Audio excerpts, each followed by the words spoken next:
us all throughout this time, but it's nice to actually be able to say yes tomorrow. Also given the green light today, indoor weddings with up to 30 people. But the rule change comes as a blow for Suleiman Raza.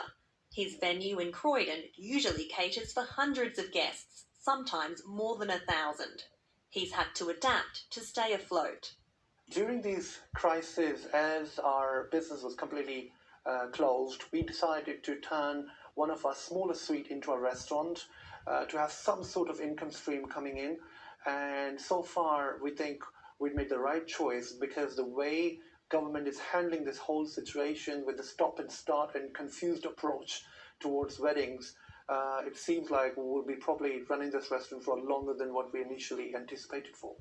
Ice rinks, casinos and bowling alleys are set to open today.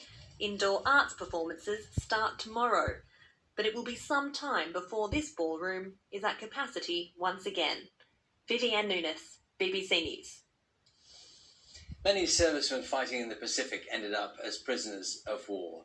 George Berg Munro was just 20 when he sailed to fight in Singapore in 1942 before he was captured by the Japanese forces. Now, George spent the next 3 years in prisoner camps, so long that his family in Liverpool feared that he was dead. Adam McLean has been to meet him.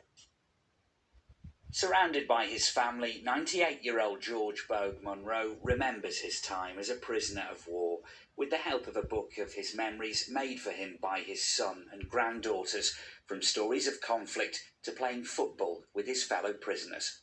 We made a pitch ourselves, and we had teams playing at Scotland versus England and England versus Wales.